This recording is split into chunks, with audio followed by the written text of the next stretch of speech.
When I got older, like in college, then it was amazing. I discovered sort of real conversation.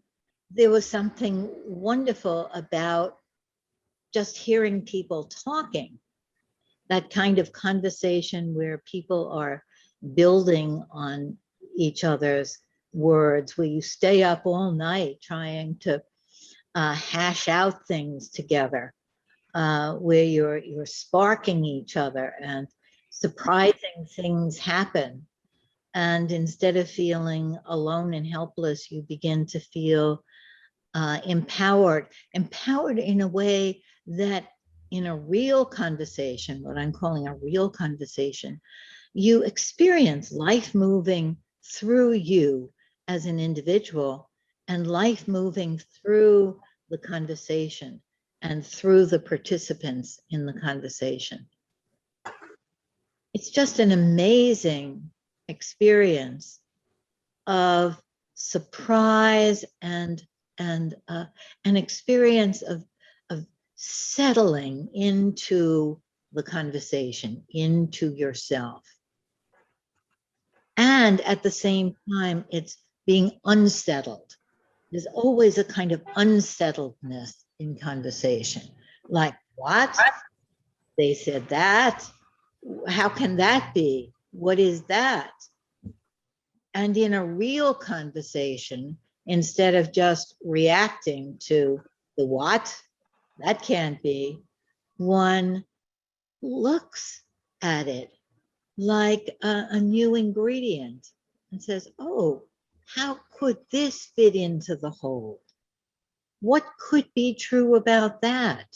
Or what's the underneath message of that that would fit here, that makes something new?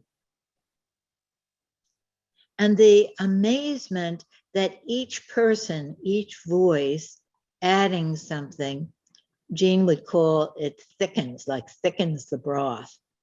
It changes it.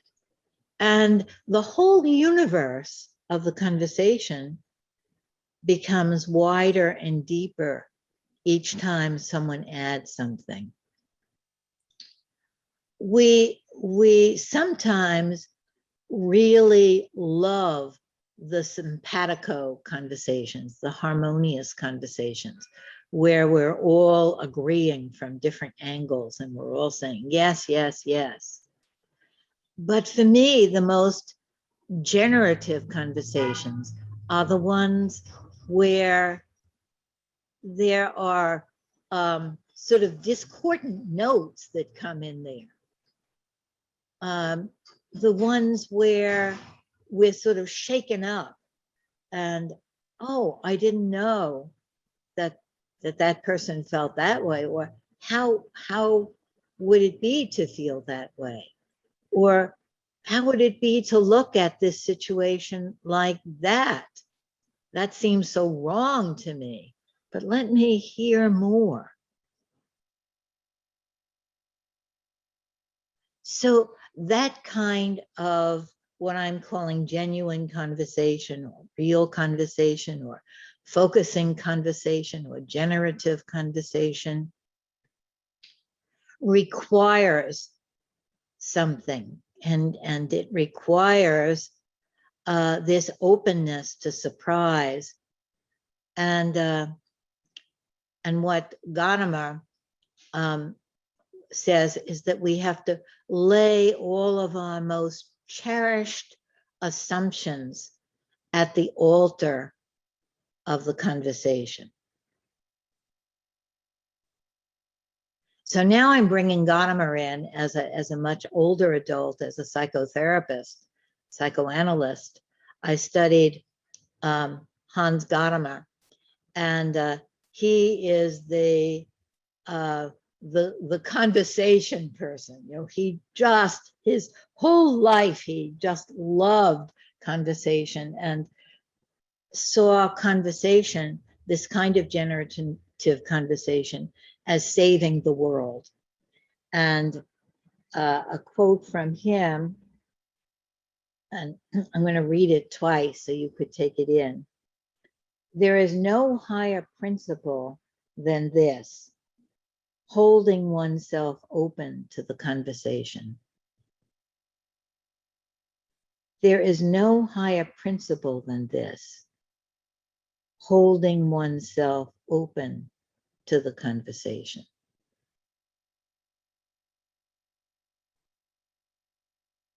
Does that sound familiar to you? Does that sound like anything you've heard before? I'm saying that because to me, he's talking about the focusing attitude, right? There's that holding oneself open to surprise, open to the becoming, not staying with the content, but what's trying to be born in the other person, in oneself, and in the interaction. And that holding oneself open, that curiosity, in that quote, and for Gadamer, it's holding oneself open to the conversation, and the word the conversation takes on a bigger meaning.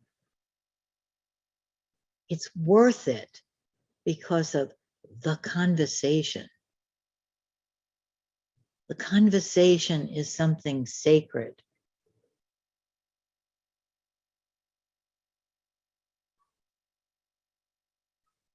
For Gadamer, the conversation is the nature of human growth and life and the way evolution comes through us.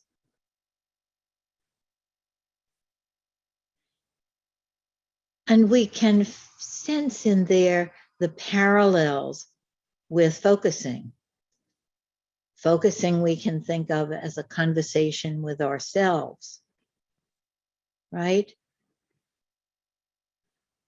But the word conversation needs to have that extra meaning.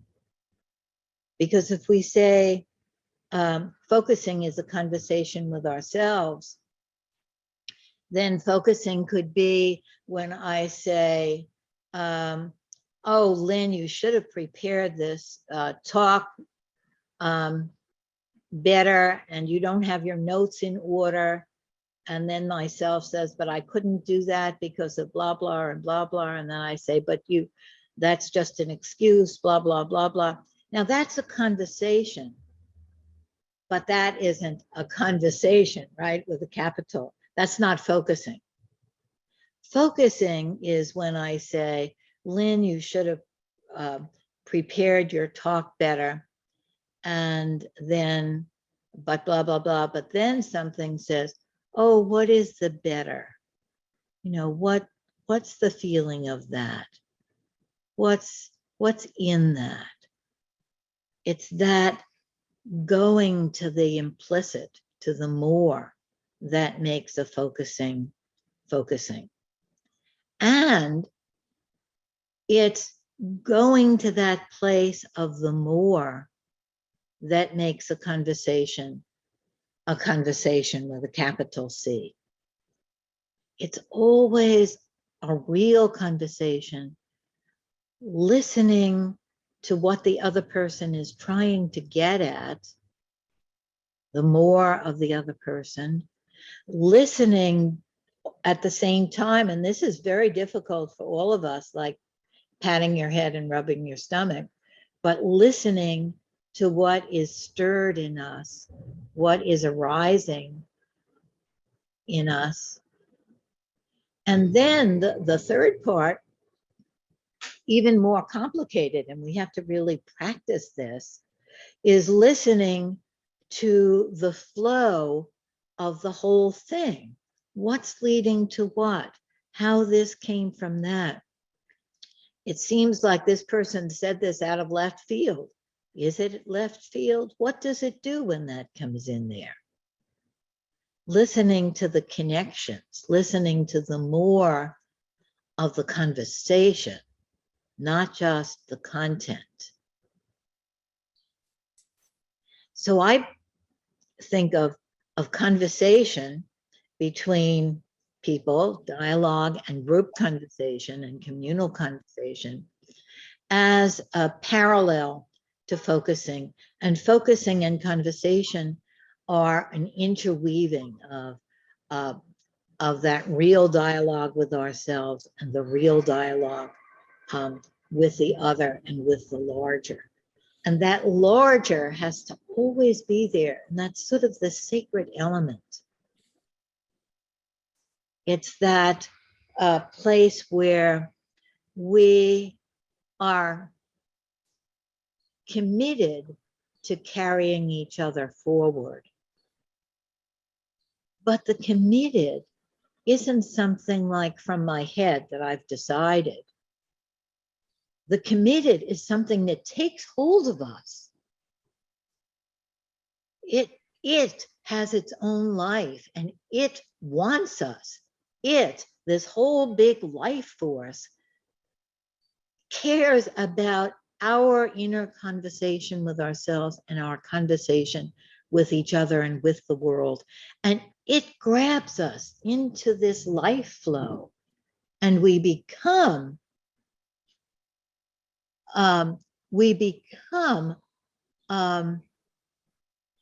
committed to it because we're intrigued and we want to see where it's going.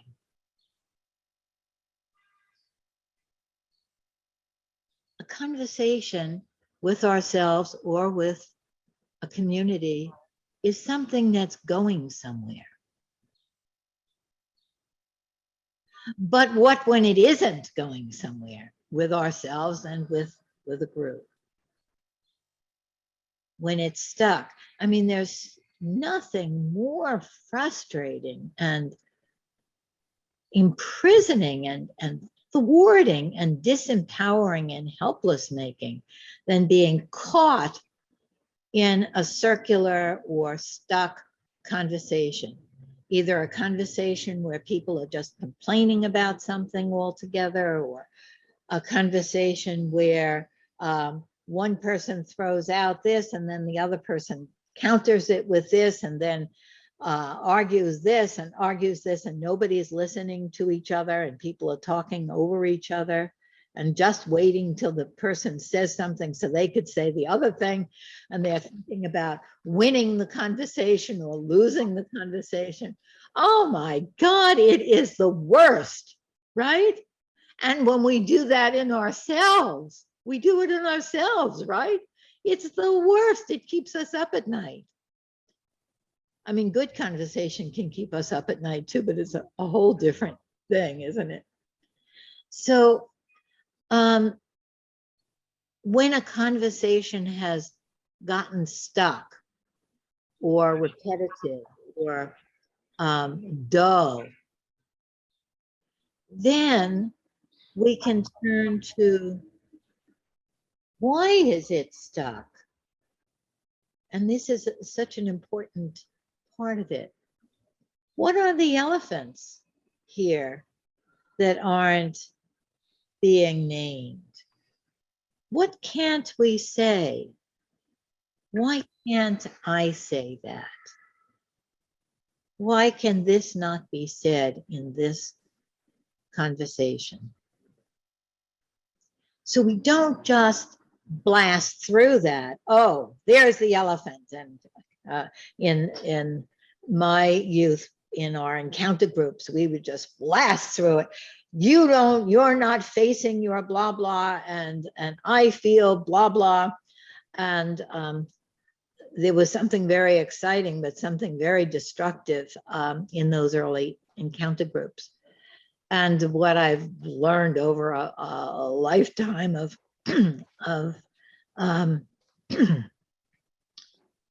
dealing with stuck conversation is that the slow emergence of what isn't able to be said, and can I point at it gently?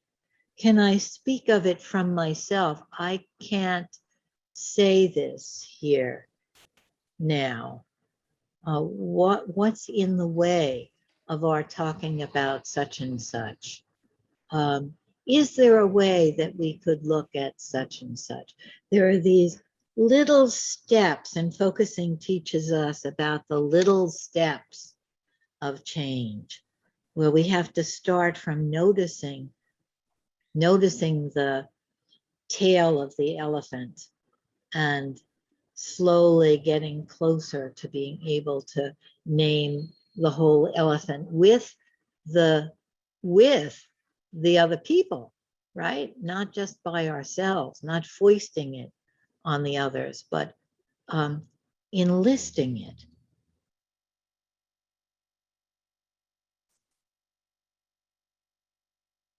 So I'm going to give you a minute to absorb that, because that's a big thing, right?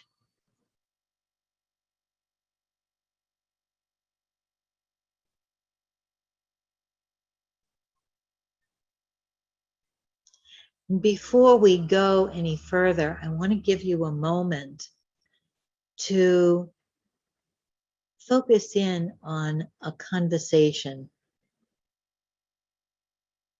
that had this quality of carrying each other forward, this quality of surprise, this quality of building, this excitement. Like the kind of conversation that quenches your thirst and makes you thirsty again, makes you remember to be thirsty for life. The kind of conversation that you feel satisfied and also like you want more. And that opens you up to the largeness of the world. Like, wow, the possibilities. Some of them very unsettling and some of them very exciting. I sort of can almost remember the taste of generative conversations I've had, almost like foodies can remember all the ingredients and the taste of a meal that they had 20 years ago. So I want to invite you to just remember a conversation. It might have just been a few words. It might have not been a whole big thing. It might have been a personal conversation or a political conversation or a social conversation. Something that went further than the harmonious hanging out to spurring something in you. We've had those moments of conversation in this group so many times, and they've been so wonderful. We had moments last time when people were building on what each other said, and it was so exciting. So I'm just going to give you a moment, and maybe you could give that conversation a name that you had.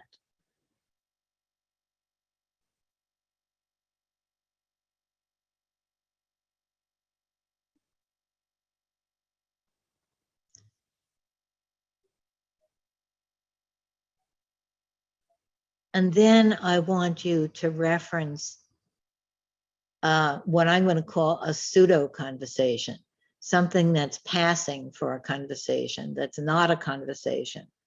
The repetitive, the circular, the thwarted,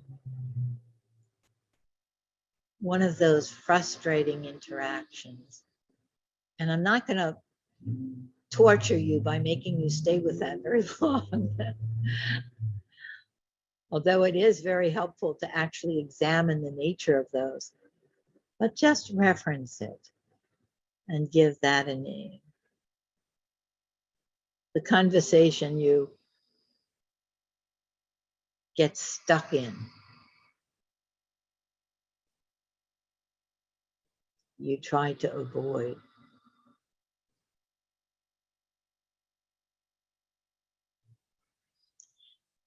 And then go back This is sort of like a focusing exercise when you think of something you love and something you hate, and then go back to the something you love and feel the felt sense in your body shift. Let's go back to the conversation that was satisfying and feel what it feels like in our bodies to have. And of course, every conversation has a different felt sense. Let's go back to the one that we enjoyed.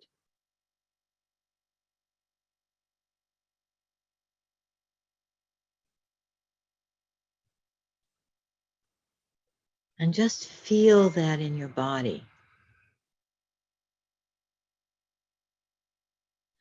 I would say this is what we're going for, this feeling in our bodies of conversation. And we want to learn, if we love this, we want to learn the art of conversation, like playing jazz music, like dancing together. But each conversation has its own unique quality.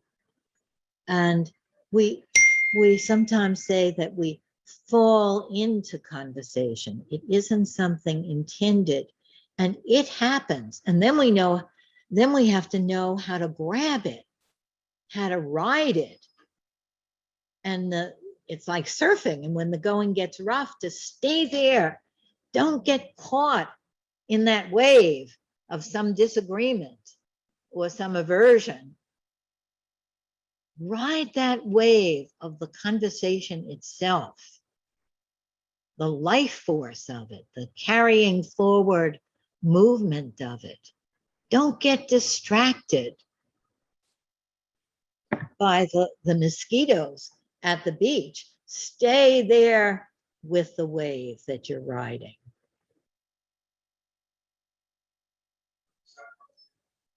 I want to play for you a little clip of one of these surprise mob singing things. I love these things. And to me, it captures something about the exhilaration of the surprise of not knowing what's going to happen. And then this conversation happens at the grocery store, or then our mom says something that was different than what she always says. And I said something different, and there was a different thing. There's this waking up quality. And so I'm just going to ask Melinda to play this very briefly for you, and see if it does. I always cry at these things, and I'm a person that never cries. The only way you can get me to cry is to play one of these crowd things where people are surprisingly singing with each other, and then tears will come to my eyes. Okay, Melinda, let's see if this does this for other people. Okay, let's see if I can do it. Okay, let's see. Is it work? Let's see if we get to work.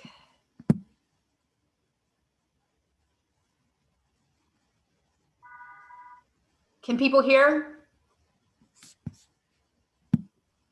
Oops. And Could you hear it or no?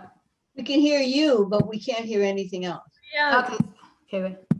we don't see the. You can also look this video up in YouTube. There it is.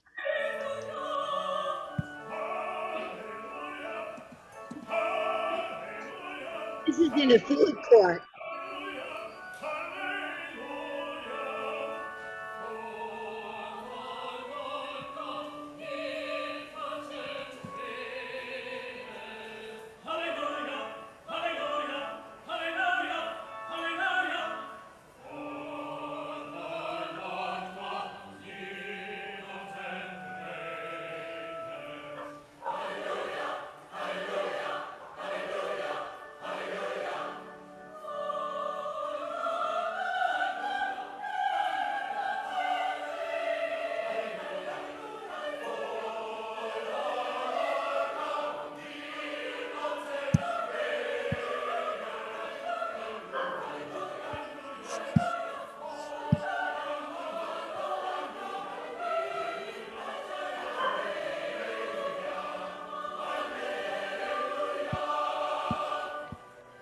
Okay, I think we could stop it there. Okay. I guess, wait. Okay. Ah. I encourage you to look that up on YouTube. Let's just see now what comes in you. I'll give you a moment, and then I have a few guidelines for conversation, but they're not so important. Let's see what comes in you from what I've said and from that little clip.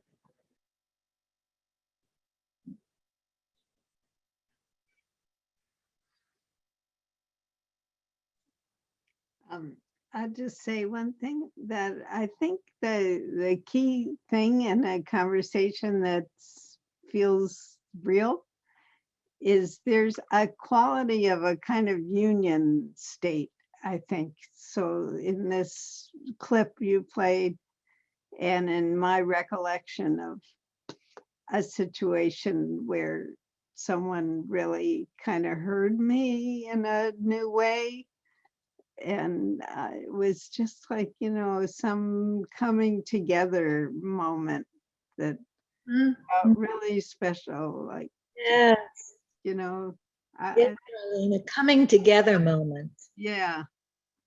But and I find that the union state doesn't start there. Like, I love the food court because they're not in a union state at all. Everybody's in their own world, and the farthest thing from their mind is all of these other people, and then they're caught up in, wow, what kind of an us is this in the food court. And often it sort of takes us, the union state takes us by surprise when someone begins by having a voice that says something of the deeper, and then somebody else hears it and pays attention and says, oh, and then joins in somehow. And often there's a kind of hurdle to go through before we get to that union state. Like, maybe some of those people thought, what's all this noise? I'm trying to have my meeting on my iPhone, and there has to be this surrender to it. Like, oh, this is happening now. Does that sound right to you, Arlene?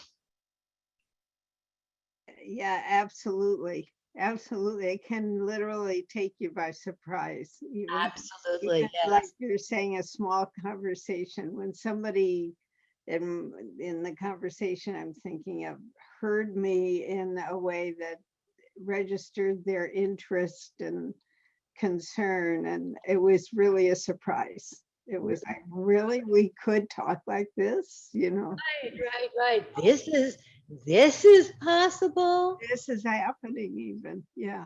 That same kind of surprise we have in focusing when something comes. Say, what, this? I also want to say that it isn't about the content, Mhm. focusing or in conversation.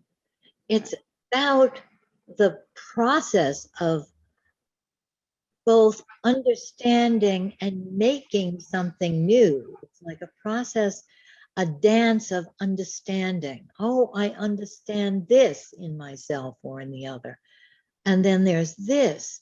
But the understanding is something that wasn't hidden or made already. The understanding is something that we're both discovering and creating at the same time, that we never could have predicted because it hasn't been made yet. And there's something miraculous about that.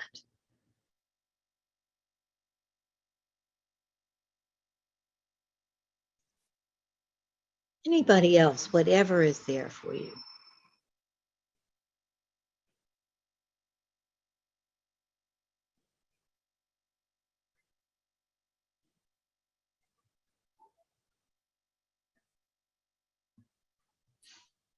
There was a joyous human connection that superseded all the multitude multitude of differences amongst all of those people that was just so beautiful and so amazing. It's that human connection that we all desire so tremendously. And so many other little things get in the way. Little Right. things, big things, both. Right, right. And you notice that that you wouldn't even notice those people if they hadn't sung out. And I think that's what Melinda was talking about in the introduction, in her welcome, about really prizing people's voices, making an environment where people are encouraged to sing out their own truth. I loved when that guy with the sign, I guess he was supposed to be a worker, and he, the most surprising people, and he started singing, and the waitresses, and making an environment where everybody's voice is cherished as part of that whole. The thing that came up for me is the word awakening. How we can wake things up through bringing a conversation to another place. That's sort of what came up in that. Yes, yes, yes. Wake things up. Right. Susan, did you want to say something? Yeah, I just wanted to say, wake things up. It woke me up. And I found I was singing with them, croaking along. And I could feel it in my body. And I could feel the teariness, which I don't know. What is that? It's as if, it's like a good rain is feeding the soil or something. Yes, yes, yes.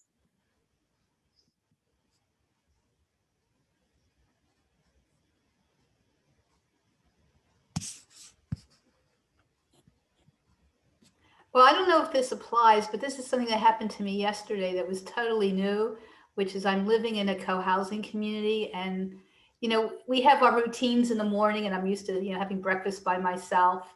And I happened to just let the dog out to pee, and I was going back into the house, and a neighbor said, "Oh, hi, Melinda, do you want to come over and have coffee and read the New York Times?" And my body, and I'm so used to doing my own thing, I sort of said something. I made it some excuse not to do it. And then I came inside and I said, what was that? Why did I turn this opportunity down? And I stopped and I got my coffee and I went across and I said, here I am, And so that was, and then our conversation was wonderful and I got to know all about her. And I just think about how I stop those opportunities sometimes without even realizing it. And there's some richness in getting to know the other that I think, why do we do that? So anyways. Right. There's something about the entering into the conversation or allowing it to grab you that to me is sort of like going into the pond in the summer and the water is cold. And once I'm in the pond, it's like so refreshing and wonderful, but it takes something. You have to take your clothes off. You have to get wet. It's better if somebody pushes you. Yeah.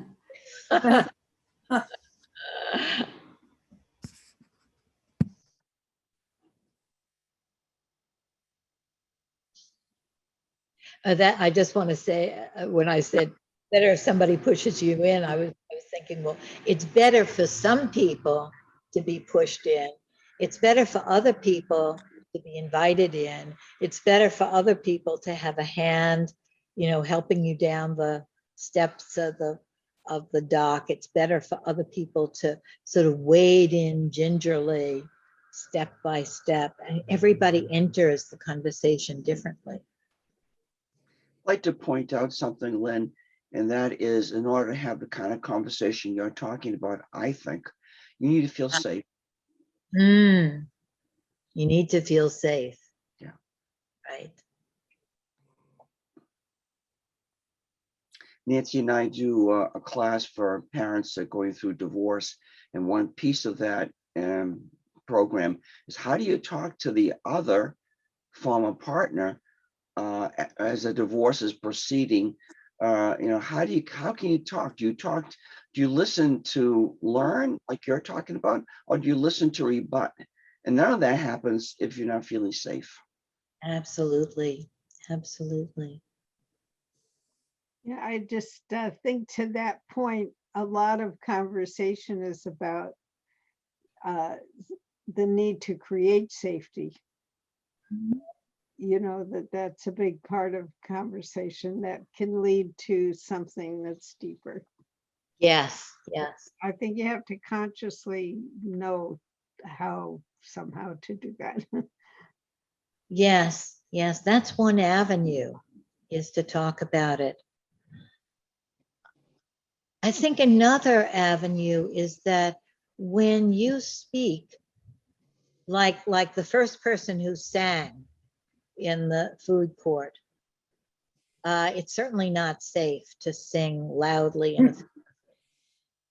When the first person is vulnerable and there's a certain kind of offering that is sort of without weapons, and the other people feel it instantly.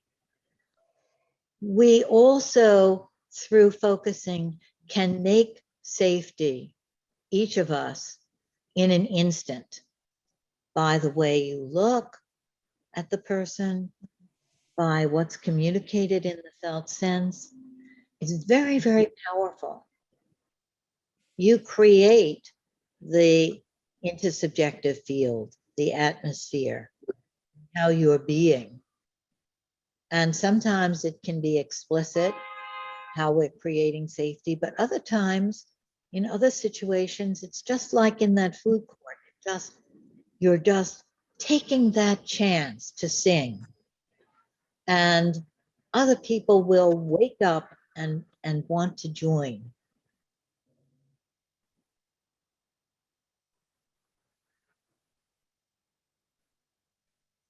I am realizing, this is Shashi, I'm realizing the importance of conversation in the Zoom world. Where Yes. we are putting in all these messages to family or friends or WhatsApp groups that it can stir the pot. You really have to be mindful of what you say affects all, Yeah. and you have to be really mindful of that. I just learned that. I'm learning as I'm going through this. Yeah, it's a different virtual world which can impact a lot. Yes. Yes. Thank you. Thank you, Shashi. I agree. And I was wondering what you were thinking there, because I know somehow I knew there was something that you had to say. There's a phrase that Gadamer uses about conversation is emergent and self-correcting. And it reminds me of, what we know in focusing, where when you're reflecting with someone and then you say, oh, it's not, it's that. And the idea in self-psychology of rupture and repair, that repair is such a big part. And it seems to me that conversation is that feeling your way along and always repairing what clashes, in not taking it back. It's not like I'm going to take back my opinion, but fitting it with the whole thing. It's that attunement to the whole, to the other. And that attunement is the repair. And we're always sort of adjusting to the larger thing. One of the very big challenges a generative conversation is to take what people say that might be jarring, and instead of throwing it out, say, I don't agree with that, or I don't like that, or they always say things like that, seeing how that piece can fit, sort of like the way I do. I love to do collage of taking pieces of things that are fascinating to me, and the challenge, not throwing any of them out and seeing what I can do with those pieces. How can I fit this in? It's that spirit in improvisation of yes and rather than yes but. So the person says, you always talk too much. And I want to say, oh, shut the fuck up. Instead of saying that, I think, well, how can that anger at my talking too much? What will that, how can that be part of this whole thing? What is the person needing, or what would it be? And then if I can get to let that jarring piece into the whole thing, not make it everything, I just say, well, how would you like me to talk less, or what would it be? What would this conversation be if I talked less, or what is it about my talking too much? I'm just making this up, but it's that principle of fitting something in, adjusting it, rather than throwing it out.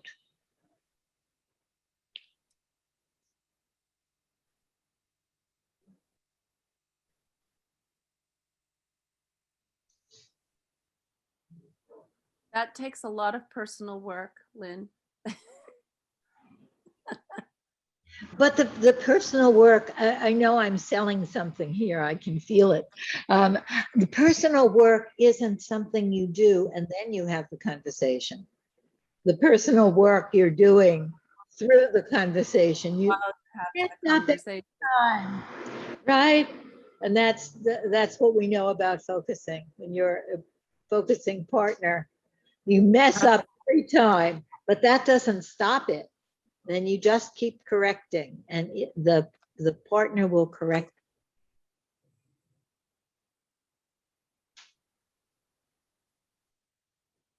Let's take a couple of breaths, and then we can see what we want to say, and we're then continuing the conversation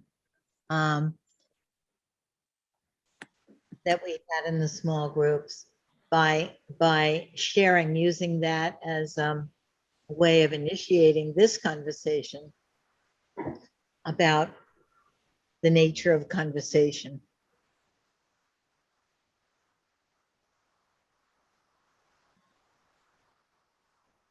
I could say something. I think what really helped me, I guess, track the conversation was what Melinda said about getting an invitation and the initial no, and then noticing the no and stepping in. And so I was tracking almost like life as this ongoing invitations that we stepping in or not. And so I noticed that in our conversation, I mean, first of all, I noticed how much the conversation was informed by our focusing practice.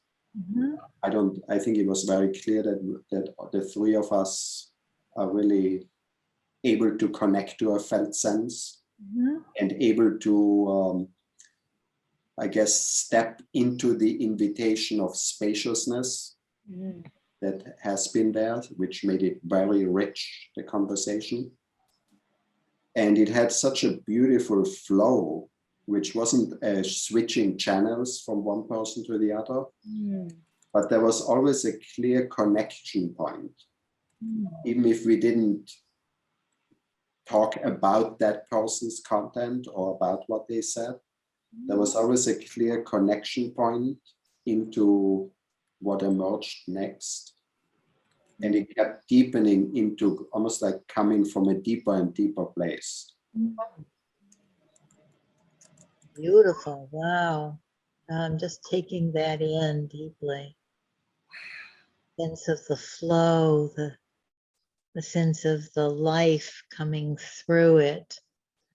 And that sense of the invitation and then the no, and then looking at the no, right? That the no comes and then there's, oh, why? And then allowing it. Do I have that right? I think that wasn't really the point anymore. It was more like what it felt like to step into invitations. Yes. But I think the initially it was, I think, a really great model to see, even to notice that we are constantly stepping into invitations. Yes. Yes, I love that point, that stepping into conversation is answering an invitation of the other and an invitation of life.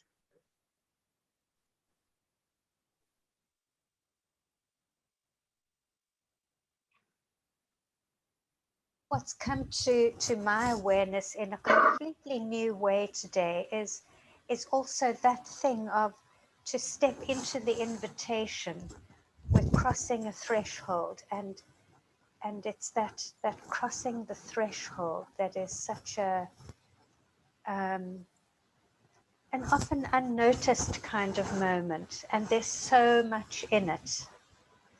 I feel like I could spend the next 6 months just being with that kind of threshold moment of stepping in, of entering, of bringing oneself in.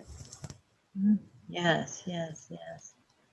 Yes, the threshold, and we could spend a lifetime, right? Months or a lifetime just looking at that felt sense of the threshold.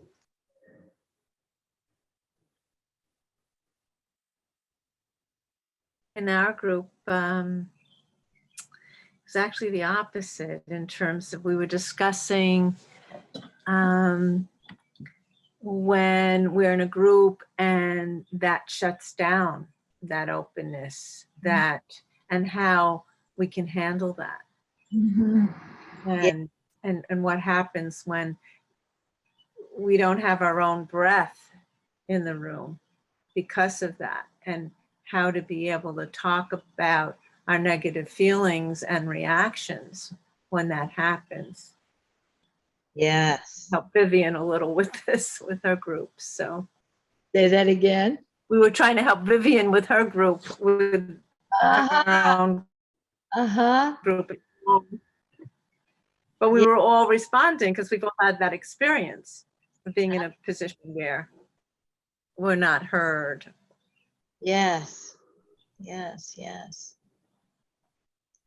Yeah, that's sort of in the line of what we were talking about of sensing into the stuckness or into the lack of air or into the quality of the not conversation, and seeing if we could point to it or name something that we're feeling personally, like, I don't feel air.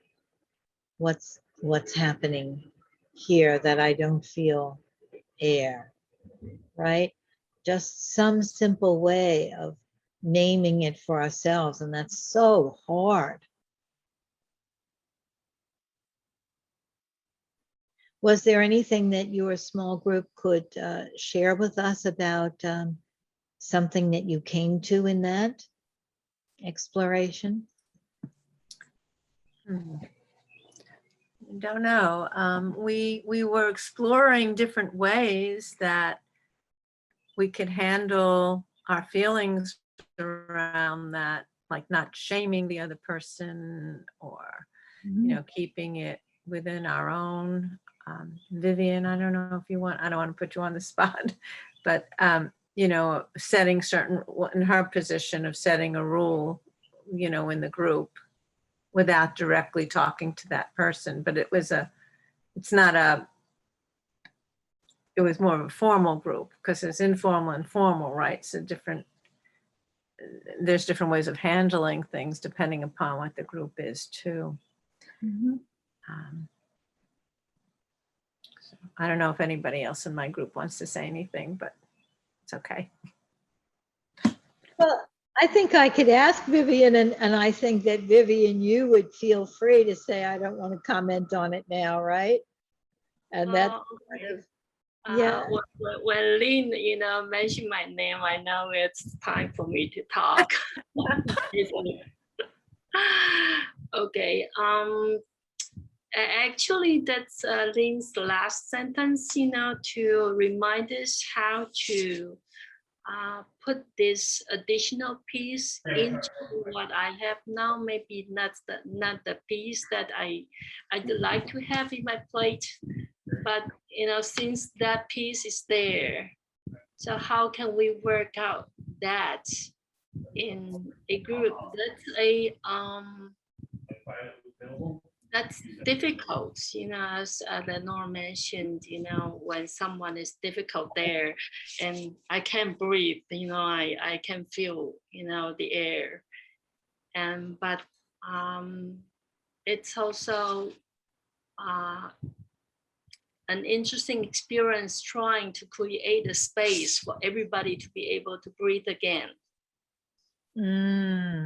Yes, yes, yes. Oh, I love that.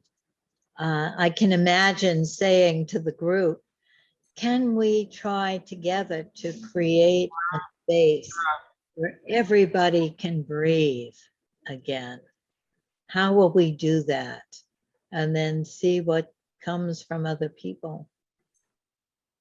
Not that I'm saying you should do that, but that was just what came to my mind. That's such an evocative way of saying it. Can we have a space where everybody can breathe again?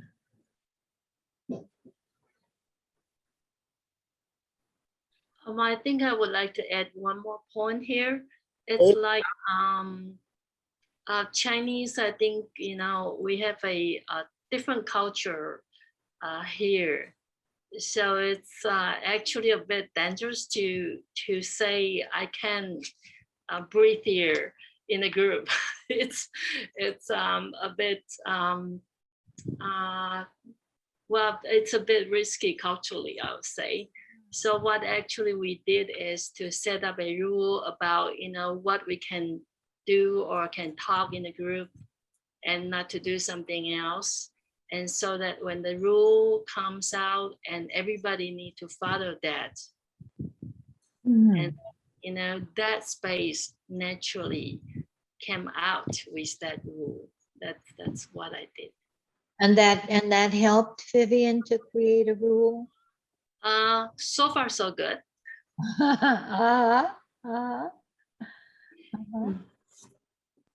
I just want to say that creating rules is a way that we can sort of navigate our discussion together. It also seems like if you can't say one thing, like I can't breathe, that Jean's principle is that you keep backing up until you find the thing you can say. Like there's some inhibition of spontaneity that I feel, and I'm wondering if other people feel that, or if we can address that, or does this rule help us there? It's the naming of something, but then if in many groups, not only Chinese culture, but all kinds of groups, it's not culturally prohibited to name something. If you're, in a social club and you're bored by the same conversation over and over again, you can't just say, I'm bored by the same conversation over and over again. but maybe you can find a cultural way, whatever the group is, to name something about, you know, I have the feeling that we could be going further than we are in our conversation. And does anybody else feel a longing for that or something like that? I'm not sure. So Lynn, I'm looking at the time. Oh, yes. Oh, my goodness. Our time goes by so fast. Oh, I want to hear from everybody and I have to wait. Can I ask a question? Sure. So you had mentioned conversation guidelines. Mm-hmm. I was so curious about that. I'll send it to you. Thank you. I'll send you some conversation guidelines. I'm always full of guidelines, but then that takes over the, you know, and then we're doing, you know, guidelines rather than having the experience. So I'll send it to you. Hey, people. Very good. And Dorothy is going to read us a poem to end. Let's see, I'm unmuted. I'm going to read from a favorite poem of mine by Mary Oliver, and it's called Wild Geese. And I'm sure many of you are familiar with this poem. It's so rich. And something that Lynn said, I think really comes out in this poem, that everyone's voice is cherished as part of the whole. That's what's so important. Wild geese. You do not have to be good. You do not have to walk on your knees for 100 miles through the desert repenting. You only have to let the soft animal of your body love what it loves. Tell me about despair, yours, and I will tell you mine. Meanwhile, the world goes on. Meanwhile, the sun and the clear pebbles of the rain are moving across the landscapes, over the prairies and the deep trees, the mountains and the rivers. Meanwhile, the wild geese, high in the clean blue air, are heading home again. Whoever you are, no matter how lonely, the world offers itself to your imagination, calls to you like the wild geese, harsh and exciting, over and over, announcing your place in the family of things. Oh, thank you, Dorothy. That was just so perfect for our topic today. Wow. Thank you. I'll see you all next week.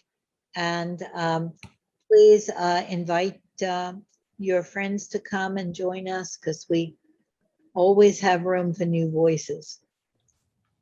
See you next week. Bye-bye. Bye-bye.